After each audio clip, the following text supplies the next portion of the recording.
শোনেন, তিন শয়তান, মারাত্মক শয়তান, সাংঘাতিক শয়তান, অসম্ভব শয়তান, দারুণ শয়তান। শয়তান তা ওরা বলছে, শোনো ভাই, কি আমরা একটা নতুন প্রতিযোগিতা করতে চাই। বলে কেমন? শোনো, এই যে জগতে এত ভালো ভালো কাজ করলাম, কোনোদিন নাম ফোটে নাই। একজন বলতেছে, এত ভালো ভালো কাজ করলাম, কোনোদিন নাম ফাটে নাই। শালা যেদিন নিজের মাওইরি নিয়ে বেরোয় গেছি, সেদিন নাম ফাটিয়ে মরছে। তা ঠিক এইরকম তিনজন বলে, ভাই কি এমন একটা প্রতিযোগিতা করব জগতে নাম ছড়াইয়ে যাবে। কি? পাদের প্রতিযোগিতা। পাদের প্রতিযোগিতা? আপনারা পাদ চেনেন তো নাকি? কি কথা কন না কেন? কথা তো কবেন না। ও কি ওরে বলে বাইকম্প, আঞ্চলিক পরিভাষায় বলে পাদ। এনে বলে পাদ। তা ওই যে প্রদীপ থাকে না, গল্পের প্রদীপ, এটা হচ্ছে মন্দিরের প্রদীপ না। তো ওই প্রদীপ থাকে, জল জল করে প্রদীপ জ্বলে, পেট দিয়ে মানে পাট দিয়ে ওই প্রদীপ যে নিবেতে পারবে তারে 1000 টাকা পুরস্কার দেওয়া হবে।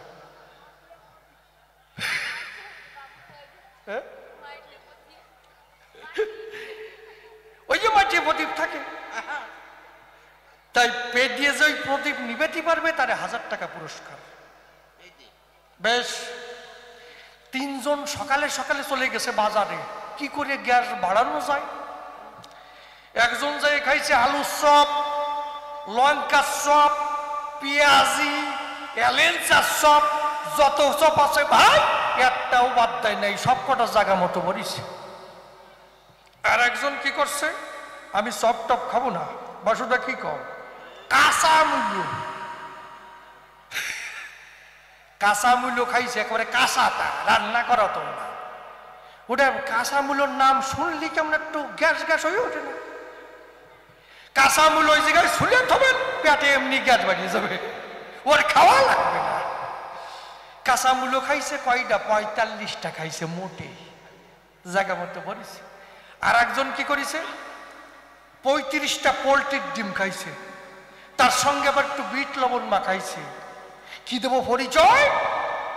পোলট্রির ডিমের সঙ্গে যদি একটু বিট লবণ মাখানো যায় তাতে গ্যাসের উৎপত্তি একটু বেশি হয়। খাইছে।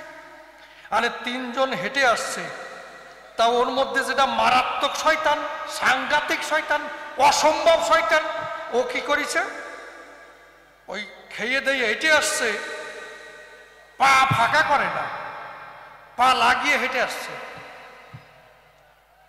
কারণ অনেক সময় পা ফাঁকা করলে পরে আসতে বেরিয়ে যেতে পারে, বেরোয় যেতে পারে, তাতে পাদের চাপটা একটু কমিয়ে যাবে, এই জন্য পা লাগিয়ে হেঁটে আসছে। তা তিনজন যখন উপস্থিত হয়েছে, বলছে ভাই কি আর কত সময় চাপিয়ে রাখবো, এইবার আরম্ভ কর। ঠিক আছে। তো এই মাটিয়ে প্রদীপ জল জল করে জ্বলছে। প্রথম একজন যাইয়ে কাজ হয় নাই, দ্বিতীয় জন ভাবছে এবার আমি যাই, উনিও কায়দা হয়ে গেছে, ও যাইয়া পাত দিছে রে ভাই, প্রদীপের শিখা একটু হেলে দুলে গেছে, মানে একটু বাতাস লাগিছে, প্রদীপ লেবে নাই না। ওই যে অনেক সময় একটু বাতাস লাগলে পরে প্রদীপের শিখা একটু বাড়ি খায় না, লেবে নাই। তৃতীয় জন ভাবছে শালা ওরা যে কায়দায় দিছে ওই কায়দায় আমার দিলি কাজ হবে না, আমার একটু নতুন কায়দায় দেওয়া চাই। ও কি করছে, লুঙ্গি পরা ছিল, তলে যে আন্ডার প্যান্ট ছিল সাতা খুলে ফেলছে। জানেন যত বিজ্ঞ নারী নরে অনেক সময় আন্ডার প্যান্টে পাদে বাধা সৃষ্টি করতে পারে।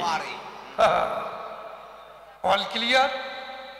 আর ওই লুঙ্গি দোবাজ দিয়ে ভালো করে বাঁধছে, তলে আন্ডার প্যান্ট নাই। ও যাইয়ে ভাবছে কি একেবারে আমি প্রদীপের কাছাকাছি যাইয়ে ঝাড়বো। প্রদীপের কাছাকাছি যাইয়ে যখন দম ধরে দুম করে ছাড়িতেছে, পাত দেশে পাতের সাথে গুঁড়ো গেছে, প্রদীপ নিভে গেছে।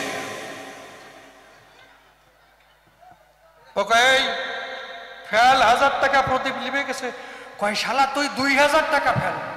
এই তোর সাথে কথা ছিল কি তুই পাঁচ দিয়ে প্রদীপ লিবেবি, তুই হাত দিয়ে প্রদীপ লিবে লিখান ফেল 2000। আমি কই না মাইয়া মানুষ আর কি কব, এইরকম বজ্জাতের সাথে সংসার করা যায়? মা আপনাদের কইনি, আপনারা খুব ভালো, আমার মারা খুব ভালো, খালি আইডিয়া।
নমস্কার।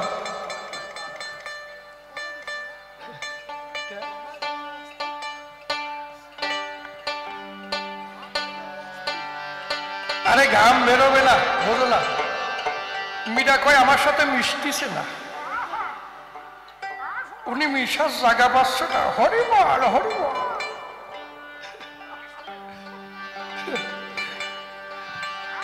ওনার মিশার জায়গা কোন জায়গায় তাই তো ঠিক পাই না। কে সরিয়ে যাবা কে জড়াই ধরো, আজকে চুমো খাই এই ছাড়বো।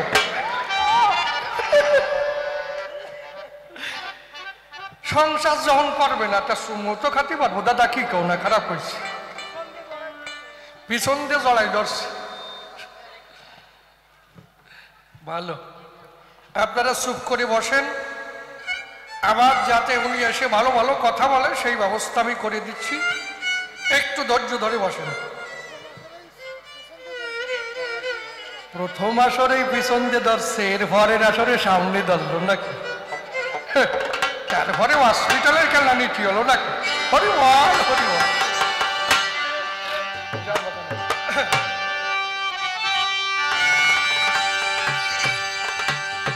যা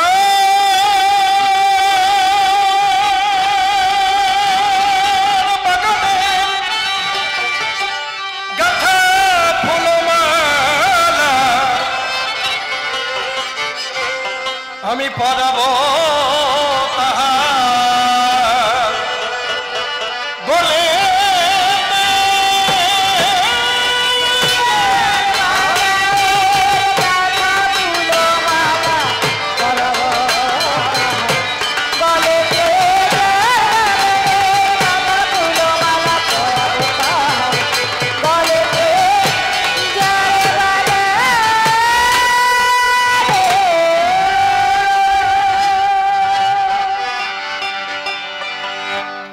যেভাবে প্রশ্ন করে গিয়েছিলাম প্রথমবারে, মীরা এসে ধরে ধরে তার দিয়েছে সমাধান। তাহার এই জবাব শুনে পূর্ণ শান্তি পাই নাই মনে, তাই দ্বিতীয়বার করব বিরুদ্ধ আচরণ। প্রথম প্রশ্ন করেছিলাম, তাই মীরা তোমার কাছে জানতে চাই, প্রণাম দিলে না কেন মা কালিকার পায়? মীরা এসে বলে, তাই আমি জানতে চাই, পাঠা বলে প্রথা পেলে কোন জায়গায়? পাঠা বলি দাও বলে প্রণাম দেয়নি মায়ের চরণ তলে, এই কথা সভাস্থলে বোঝাই যায়। কিন্তু আমি চিন্তা করি অন্তরে, মীরা বলতে পারো আমার ধারে, তুমি এত পাঠা দরদি হলে কিসের দায়? কারণ চিন্তা করে দেখলে সবই আমি বলতে পারি খুবই, ওই পাঠার জন্ম তো মোটেই ভালো নয়। পাঠার জন্ম কোথায়? পাঠার জন্ম যে মাতৃগর্ভধারে বসে শুনুন নারী নরে, প্রসব হওয়ার পরে ওই মায়ের উপরে অত্যাচার চালাতে দ্বিধাবোধ করে না মহাশয়, সেই পাঠা বলি দিলে আমি বলি সভাস্থলে, তাতে বিশ্বের কল্যাণ হয়। তাহলে আমার কথায় রাখুন নিরিখ, পাঠা হচ্ছে কামের প্রতীক। সেই পাঠা বলি দিলে বিশ্বের কল্যাণ হয়। আর আমরা পাঠা বলি দেই, মনের কথা খুলে কই, আমরা যখন মায়ের দরজায় পাঠা বলি দেই তখন মায়ের চরণে নিবেদন করা হয়ে যায়, প্রসাদ হয়ে যায়। যখন প্রসাদ হলো তখন সেই প্রসাদ খাওয়া ভালো, খারাপ কাজ করছে দেখি মায়ের এখন তোমায়, আর আমার দোষ দেয়। এইবার বললাম তাই যে এই কালাকালির মধ্যে কে বা শ্রেষ্ঠ, জবাব দাও স্পষ্ট, তোমার কাছে আমি শুনতে চাই। আর তারপরে কি পাঠা বলি যে দিয়েছি খুলে বলি সবার কাছাকাছি, আর একটা কথা মনে পড়ে যায়। তা আমি যদি এই বলি পশু হত্যার কথা বলি, তোমার কৃষ্ণ রামচন্দ্র এক ভগবান টেকবে না, কোন ভগবান টেকবে না, টেকবে না, টেকবে না। রাম অবতারে বসে শুনুন নারী নরে, যেসব যজ্ঞ হতো বসে শুনুন সুধী শত, সেখানে কিন্তু যজ্ঞ শেষে অশ্ব ধরিয়ে সেখানে পোড়া দিত, তাই নয়? আবার যখন কৃষ্ণ নটবরে বসে শুনুন নারী নরে, যুধিষ্ঠিরকে নিয়ে যখন অশ্বমেধ যজ্ঞ করে বসে শুনুন নারী নরে, যজ্ঞ শেষে কিন্তু ওই পশু নিয়ে তখন ওখানে পোড়া দেয়। তাহলে রামচন্দ্র কিন্তু সেই যুগে এটা হয়েছিল, কৃষ্ণর সময় হয়ে গেল, তাই নয়? তাহলে এই যে পোড়া দেয় যজ্ঞ শেষে, অশ্ব ধরিয়ে ওই যজ্ঞস্থলে পোড়া দেয়, তাতে কি হবে? আত্মার সদ্গতি হবে, দেহ পুড়িয়ে যায়। তাহলে দেখুন আইনে কি কয়, যদি একটা মানুষকে মাথায় এক কোপে নামাই দেওয়া যায় গলার থেকে, ধরুন কত বছর সাজা হতে পারে? 10 বছর। ধরলাম আমি 10 বছর, কারণ এক কোপে যে মাথা নামাইয়েছিল তার একটা কষ্টের সীমা আছে। মানে একজন যে মানুষ মার্ডার হলো, সেই যে মার্ডার হয়েছে কতটা কষ্ট পেয়ে মারা গেছে, এই হিসেবটা চায় বিচারক। তাহলে এই যে যজ্ঞস্থলে যে পশু ধরে ওখানে পোড়া দিত, তাহলে একজনকে যদি ওই পোড়া দেওয়া হয় তাহলে কত কষ্ট পাইয়ে মারা যায়, এইটা ভাবুন তো হিয়ার। তাহলে ওই পাঠা বলি দিয়ে যদি 10 বছর জেল হয়, কি দেব পরিচয়, কারাদণ্ড হয়। আর ওই যে অশ্বমেধ যজ্ঞ হতো বসে শুনুন সুধী শত, সেখানে যদি তাকে পোড়া দিত তাতে যাবজ্জীবন বা ফাঁসি দেওয়া হয়, এইটা হয় না? তাহলে এই জন্য কি বললাম সবার ঠাই, যে তোমাদের ভগবানদের যদি দোষ ধরি, এক ভগবানেরও টেকার কায়দা নাই। আর কয় পাঠা বলে দিলে কেন, কথায় কয় এর হয়ে যায়। আমি বললাম কালাকালির মধ্যে কেবা শ্রেষ্ঠ, জবাব দাও স্পষ্ট, বলে কৃষ্ণের উপরে কেহ নাই, এই কথা শুনতে পাই। কিন্তু আমি বলি সভা পাশে মীরা যুগে যুগে ভগবান আসে, নয়ন জলে ভেসে ভেসে এমনি ভাবে মাতৃপূজা দেয়।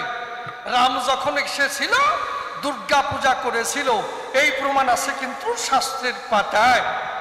দেখুন রাম রাবণের যখন যুদ্ধ বাঁধে, আমি বলি সবার সান্নিধ্যে, তখন রাম কি করেছিল? হনুমানকে দিয়ে রাবণের মৃত্যুবাণ চুরি করল।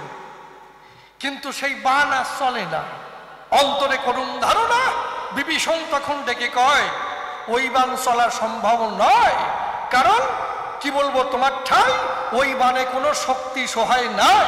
তাহলে শক্তিকে সহায় করতে হলে পরে আগে দুর্গা পূজা করতে হবে, সেই শক্তিকে সহায় করতে হবে, তারপরে বান চলবে, কথা মিথ্যা বলি নাই। এমনি ভাবে রামচন্দ্র দুর্গা পূজা করেছিল, খুলে বলি সভা তল। এইবার কৃষ্ণের ধরি এই জায়গায় কুরুক্ষেত্র যুদ্ধের আগে ডেকে বলে অর্জুনের পুরোভাগে, অর্জুন একটা কথা শোনো দিয়ে মন, কি যুদ্ধে জয়ী হতে চাও মনের কথা শুনে নাও, আগে শক্তি পূজার করো আয়োজন। অর্জুন ডেকে বলে কৃষ্ণের দ্বারে তাহলে শক্তি পূজা হবে কি করিয়ে, সেই বিধান দাও আমায়। তখন যিনি কৃষ্ণ নটবরে বসে শুনুন নারী নরে বালু নিয়ে করে তখন মাতৃমূর্তির করিল স্থাপন। তখন অর্জুন আর কৃষ্ণ মায়ের সকাশে বসে বসে নয়ন জলে ভেসে ভেসে পুজিল মায়ের রাতুল চরণ। মা তখন এসে দেখা দিল, তখন ডেকে বলল পূজা দিলি কেন আমার পায়? তখন অর্জুন ডেকে কয় আগে শুভ আশীর্বাদ দাও আমার মাথায়, যেন আমি পাই জয় জয় জয়। মা তখন আশীর্বাদ দিল, আমি বলি সভা তলো যা হবে জয় জয় জয়। তাহলে এই যে অর্জুনকে দিয়ে কৃষ্ণ শক্তি পূজা করায়, আবার রামচন্দ্র দুর্গা পূজা করেছিল, তাহলে যুগে যুগে যত ভগবান এলো পূজা দেয় শক্তির পায়। তাহলে কে বড় এর হিসেবটা তুমি আগে বুঝো। তুমি কি বুঝবা মাইয়ে মানুষের সাথু আর কি বুঝবা? এক মহিলা ডেকে বলছে তার স্বামীর কাছে, শোনো কি এই যে পাশের গ্রামের নিবারণ ও যে নৌকার ব্যবসা করে না, করে তো, তাই যে নৌকার ব্যবসা করে কত টাকা তার ব্যাংকে দেখো না, তা আমাদের একটু নৌকার ব্যবসা করতে পারো না? কয় নৌকার ব্যবসা করতে হলে তো তক্তা লাগে, বুঝিস নি? তক্তা পাবো কোন জায়গায়? বলে কেন আমাকে সাঙ্গের পর 3খান তক্তা আসে না? বৌদি নৌকা বানানো যায় কি 3খানা তক্তায়? বলে যদি না হয় আপাতত ফাঁক ফাঁক করে নৌকা বানাও, তাহলে চিন্তা করেন এইভাবে ফাঁক ফাঁক করে নৌকা বানালো তাই হয়? বলে আমি মাইয়ে মানুষ যা বললাম করো করো, না করো না করো, আমি কি বা বুঝি, এই তো হলো পুঁজি। তাহলে যুগে যুগে এমনি ভাবে ভগবান এলো, এমনি ভাবে শক্তি পূজা করেছিল, এই প্রমাণ আছে কিন্তু শাস্ত্রের পাতায়।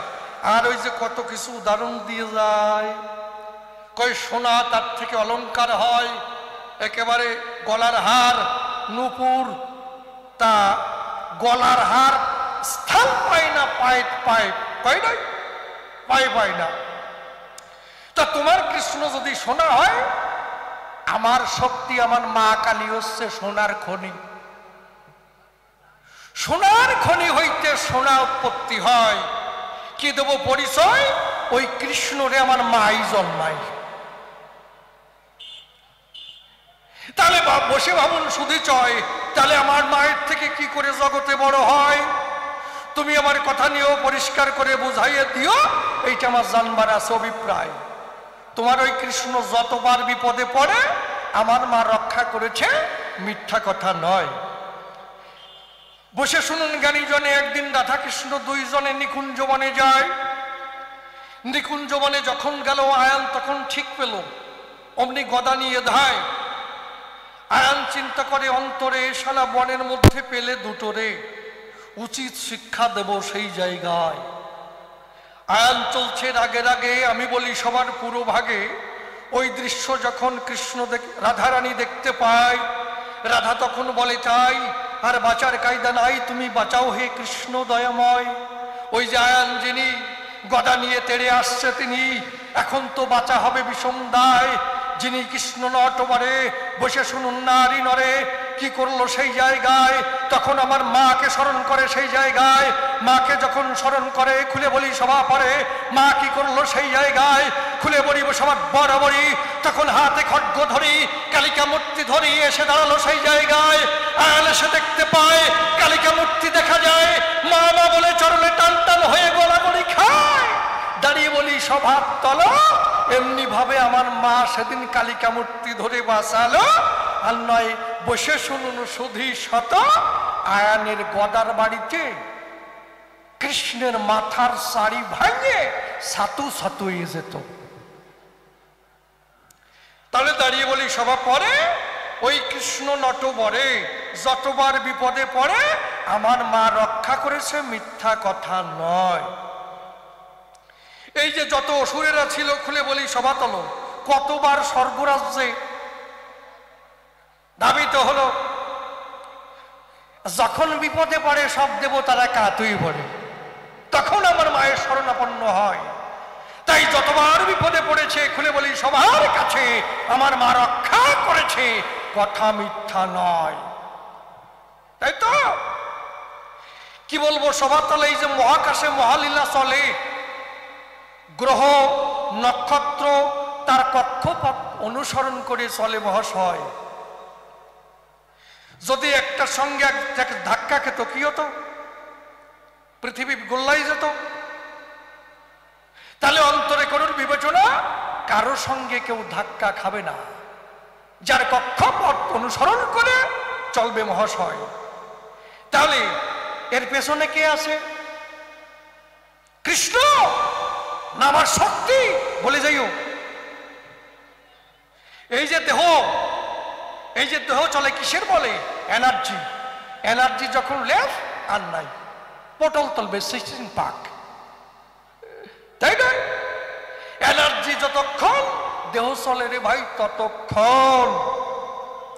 এই জন্য এই দেহে যতক্ষণ শক্তি আছে খুলে বলি সবার কাছে, এই দেহ চলবে ততক্ষণ।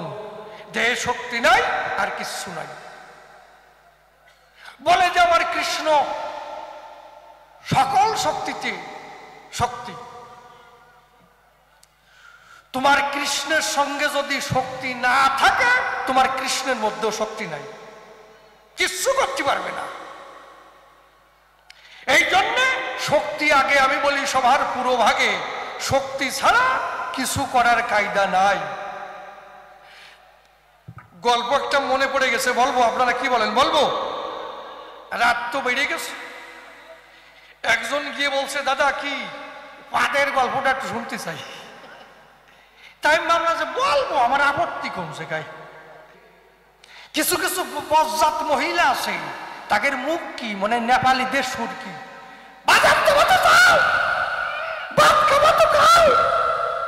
কথা যে নাক দিয়ে কয় না মুখ দিয়ে কয়, আমার বাবাও ঠিক কয় না। কিছু কিছু পশ্চাতে মহিলা আছে, তার একটাই যে যেতেছে মানে আমি জ্বালাই পড়ে গেছি। কয় কিরে মশাই, প্রত্যেকটা কথাই তো ভেজাল। আমি তো একটা কথার ওজন পাই না। হ্যাঁ আচ্ছা দেখো, তুমি বৃন্দাবন যাবা, সংসার মোটেই ভালো না। তা তোমার মতো যদি সবাই ভাবে যে সংসার মোটেই ভালো না, তাহলে জগতের অবস্থা কি হবে? আমি একজন রাজা মানুষ, নির্মল হয়ে একটা কথা কই, স্বামী স্ত্রীর গন্ডগোল বাঁধলে কি হয় বাবা? প্রথম মেম্বার রে ডাকে। মেম্বার যদি মীমাংসা না করতে পারে, অঞ্চল প্রধান রে ডাকিয়ে দিয়ে যা। অঞ্চল প্রধান আসে, তিনিও যদি মীমাংসা না করতে পারে, তারপরে কয়ে আমাদের এমএলএ সাহেব, একটা ভাবই আলাদা, ওজনই আলাদা। কি এমএলএ সাহেব? তখন যদি এসে বলে, এমএলএ সাহেব শোনো, তোমরা যে দাম্পত্য জীবনে কলহ সৃষ্টি করেছ, এসবের দরকার নাই, তোমরা শান্তভাবে সংসার করো। সবাই কাঁপবে আর কবে কি না ঠিক আছে, আমরা সংসার করবানি। কি তাহলে আমি একজন রাজা মানুষ, তুমি আমার পর বিচারের দায়িত্ব দিতে পারছে? নির্মল হয়ে বলছি, যদি এমএলএর পর দায়িত্ব দিতে মিটাই যেত, তাই নয়? তাহলে আমি রাজা মানুষ, আমার পর দায়িত্ব দিতে দাদা কি কর, আমি মিটাতে পারতাম। সিংহাসনে বসে বলো তোমার কথা, বক্তব্য কি কি, তাহলে তোমার কথা শুনতাম। সেখানে প্রজারা থাকতো, মন্ত্রী থাকতো, সেনাপতি থাকতো, তাদের সামনে তো আমি কিছু মানে ন্যায় বিচার না করে পারতাম না। কে তুমি নিজেই মাতুব্বরি করি আমি তোমার সংসারে করবো না, পাশা মোচড় দিয়ে চলে যাচ্ছ, ব্যাপারটা কি? হ্যাঁ, তোমারে সহজে ছাড়িয়ে দেবো তুমি তাই ভাবছো? আমি রাজা মানুষ, তোমার মতো মেয়ে মানুষ, ঠিক পাবানে আজকে। কেবল পেছনে ও ওরে হু করতেছে, পেছনের তে জড়াই ধরছো নাকি? হ্যাঁ, ওই পেছনের তে জড়াজড়ি না করে সামনে ধরো, তাতে কাজ হবে। এই কিছু কিছু মহিলা আছে পেছনে জড়াই ধরে, দাদা কি কম? হ্যাঁ, এতে কি স্বামীরই পেছন দিয়ে জড়াই ধরবে, আবার ভালো মতো মনের মানুষ পালি তারা সামনে দিয়ে জড়াই ধরবে। কি চোখ শুয়ে কই খারাপ কথা কইছে? হ্যাঁ, এরকম আসে না? এই তার একটাই, আমার মনে হয় বৃন্দাবনে যাবে, কোন একজনের খবর পাইছে রে মশাই। ঠিক ঠিক এমন কোন একজনের সন্ধান পাইছেই মীরা, যে বৃন্দাবনে হয়তো ভালো চেহারাবান কেউ আছে, আমারে পেছন দিয়ে জড়াই ধরছে, মনে মনে তারে সামনে দিয়ে জড়াই ধরছে, এইবার বৃন্দাবনে যাবে। কি এরে ছাড়িয়ে দেওয়া যায়? ও চুলির মধ্যে না কষে ছাড়া যায়? শালার বজ্জাতে মহিলা, কিভাবে যে দেখা হয়েছিল আমি তাই ভাবতেছি। এ সংসারে বিয়ে করে আমি বলেছি। দেখুন, প্রহ্লাদের মাতা ছিল না কি? তাহলে প্রহ্লাদের পিতা তার মতন পাপাচারী নাই। প্রহ্লাদের পিতা সে মনে মনে নিজেই ভগবান সাজে গেল। সবাইরই কয়, সবাইরই করি মানা, কেউ ওই ভগবানের পূজা দেব না, পূজা দেব আমার ভাই, তাই তো? তাহলে প্রহ্লাদের মাতা যিনি অতি ভক্তিমতী, তিনি স্বামী সেবা ছাড়া কিছু বোঝে না মহাশয়। তো ওই স্বামী ভক্তি দেখে প্রহ্লাদের পিতা ডেকে কয়, তুমি যে পতিব্রতা নারী, খুলে বলি তোমার বরাবরই আমি কিছু দিতে চাই, আশীর্বাদ করতে চাই, এ সময় তুমি আশীর্বাদ নাও, কারণ তোমার যে সেবা, আমি তোমার কাছে হার মেনে যাই। বলো তুমি কি চাও? বলে স্বামী সত্যি দিবা, ত্রিসত্য অঙ্গীকারে আবদ্ধ করিয়া বসে শুনুন নারী নরে, বলে যে আমার যে সময় টাইম হবে সেই সময় আমি চাবো, সেই সময় দেবা। কয়েক বছর কাটার পরে বসে শুনুন নারী নরে যখন তার কাছে সেই দিন এলো, ডাক দিয়ে প্রহ্লাদের পিতাকে বলল, এসো বসই ঘরে সময়। এইবার বলে, তাই স্বামী তোমার কাছে আমি কিছু চাই। কি? তুমি প্রতিজ্ঞা আবদ্ধ হয়েছিলে আমার কাছে, মিথ্যা কথা নয়, আজকে আমি কিছু চাইব। ও সত্যি তো? আমি 3 বার বলেছিলাম সত্যি সত্যি সত্যি, তুমি যা চাইবে তাই দেব। বলো কি চাই? বলে তুমি আমার কথা নেবে, আজ সারা রাত্রি ভরে কৃষ্ণ নাম করবে। এমনি ভাবে প্রহ্লাদের পিতা ধরা পড়ে গেল। খুলে বলি সভা তলো, তখন কৃষ্ণ নাম করবে বলেছিল, জানলা দরজা বন্ধ করে দিল। কৃষ্ণ নাম দুজনে একত্রে করতেছিল। কৃষ্ণ নাম করতে করতে বসে শুনুন সুধী সাথে ঘরখানা হয়ে গেল কৃষ্ণময়। তখন ডেকে বলে, স্বামী সম্প্রতি আমি হয়েছি ঋতুমতী, আগে আলিঙ্গন দাও আমায়। আলিঙ্গন যখন দিল, প্রহ্লাদের মতন একজন কৃষ্ণ ভক্ত জগতে জন্মালো। তাহলে প্রহ্লাদের পিতার মতন পাপাচারী জগতে কেউ নাই। তা আমি যত বড় খারাপ হই রে ভাই, আমার দ্বারাই তৈরি একটা প্রহ্লাদের মতন ভক্ত তৈরি করতে পারছে কি পারছে না? তোমার দ্বারাই কাজটা হলো কি? আমি তো এইটাই ঠিক পালাম না। তোমার সাথে মেশে না, তোমার সাথে গাছবো না, বৃন্দাবনে যাব, সংসার করবো না। এই কয় কি রে মশাই? যাবে না কোন জায়গায়? দাদা দক্ষ না কত বদ্ধ কই যাবে না কোন দিয়ে? ও সব জায়গা বন্ধ করে দেব। আমি চিন্তা করি অন্তরে, যে আমার মা কালী, যে মা কালী এই দেহে যতক্ষণ শক্তি আছে ততক্ষণ তার কদর আছে। মানুষ মরে গেলে কোন জায়গায় আনে? শ্মশানে আনে না, কোন জায়গায় নিয়ে যায়? শ্মশানে আনে না, কা কৃষ্ণের বাড়ি নিয়ে যাবা? কথা কয় আর হয়ে যায়।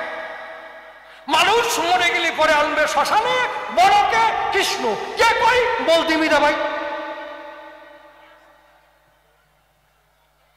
ওর সাথে কথা কও যা, আর বাঘ বাইশে শীতের রাত্রি ল্যাংটা হইয়ে ওই পাকা রাস্তার পাশে টানটা নইয়ে শুয়ে থাও তা ওর সাথে কোনো জায়গায় মেশে না। যাক, আপনারা অধীর আগ্রহে বসে আছেন, আমি নির্মল হয়ে বলছি কখন আবার অসীমবাবু আসবে নাকি, সেই ব্যবস্থাটা করে দিয়ে গেলাম। এইবার উনি আসিয়া সারাক দেখে কেমন ব্যাপার কি। দাদা কি কও? যাক, তবে আর বেশি বলে কার্য নয়, সভাস্থলে এইবার করি একখানা গানের আয়োজন। আছেন যত বিজ্ঞস্বতা পালন করে নীরবতা, আমার গানের দিকে রাখেন দিয়ে মন।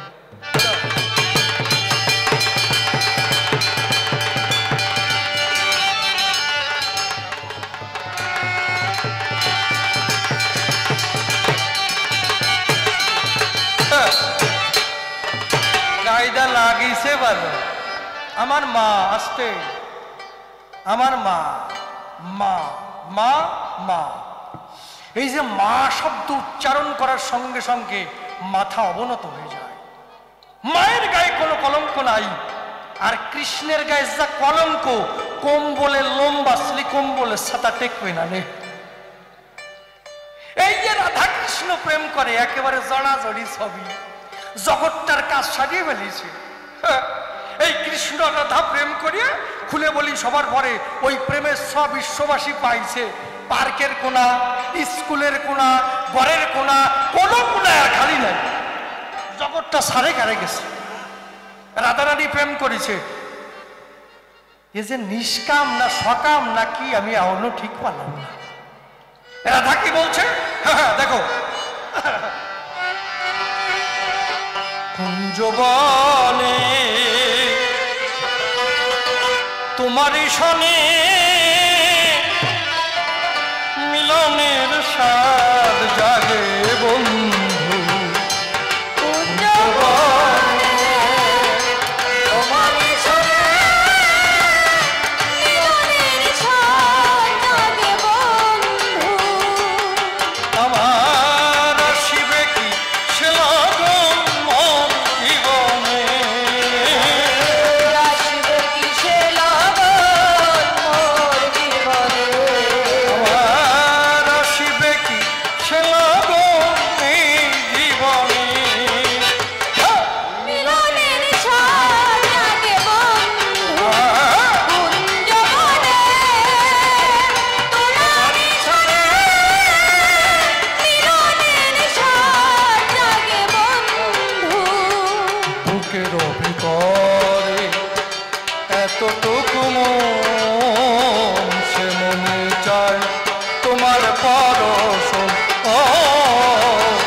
তারপরে কি গাইছে?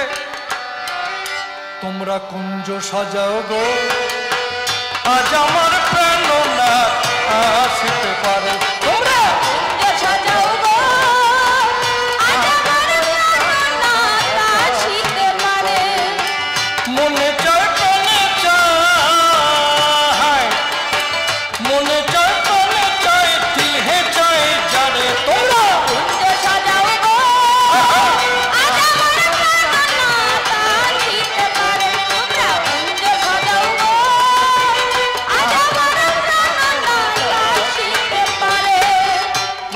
সাজিয়ে বসে আছে, কিন্তু কুঞ্জের মালিক আসে নাই।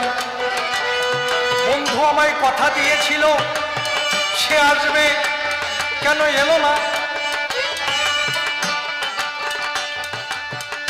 কারণ কথা দিয়ে যদি বন্ধু না আসে, বেদনা আসে, ক্রোধ আসে, কেন এলো না?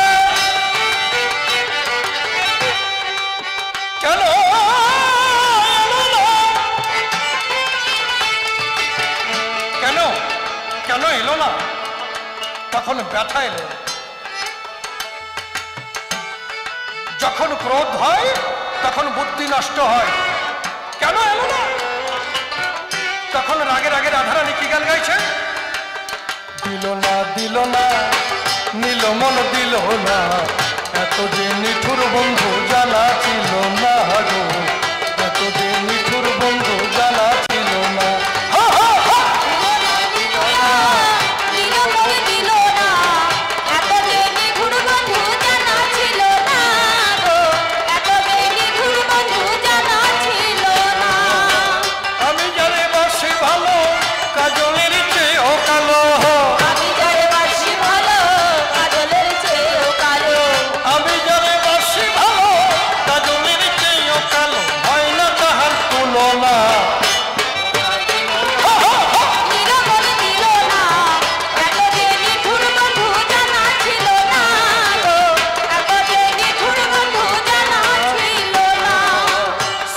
কালো আখি কালো, কাজল কালো আরো, কাজলের চেয়েও কালো, বলতে কি তা পারো? চুল কালো আখি কালো, কাজল কালো আরো, চুল কালো আখি কালো, কাজল কালো আরো, কাজলের চেয়েও কালো, বলতে কি তা পারো? আমি যারে বাসি ভালো, কাজলের চেয়েও কালো, আমি যারে বাসি ভালো, কাজলের চেয়েও কালো, হয় না তাহার তুলনা।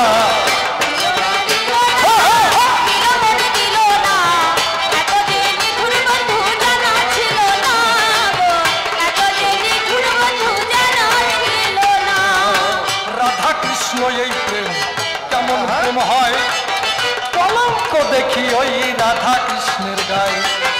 আমার মায়ের কোনো কলঙ্ক নাই দুনিয়ায়, তাহার ফল দিয়ে গেলাম এটা সভায়। আমার প্রশ্নকর্তার বেশি বলা নিষ্প্রয়োজন, আমার মতো ভাবে কানে করবো সমাপন। এরপরে মীরাবাই আমার সভাতেই আসিবে, তাহার তত্ত্ব খুলিয়া বলিব। বড় বড় কবিয়াল ছিল যারা যারা, তালে তালে একদিন কোথা বিলীন হলো তারা। ওই আমি তো কবি ছাড়া সম্মুখে দাঁড়াই, আপনাদের কি পাই আশিস আমি বটে চাই। এবার আপনারা করুণা করেন দিবেন চরণ ধুলি, সেই ধুলিতে জানোই আমি হরি বল বলি।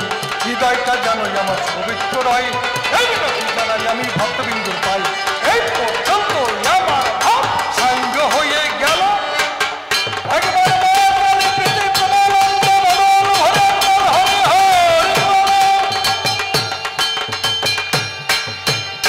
জয় মা।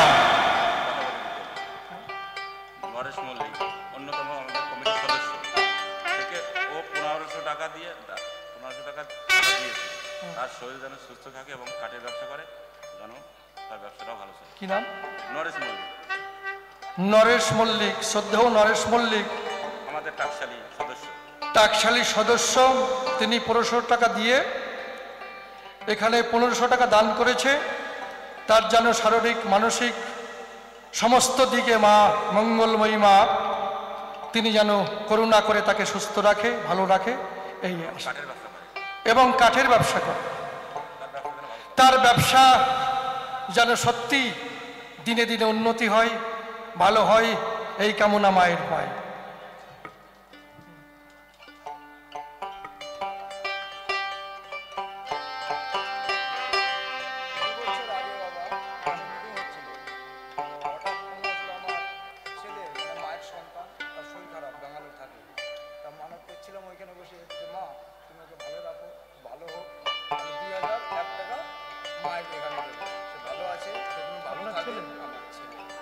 অসুস্থ ছিল, এখানে মানত করে সে ভালো হয়েছে।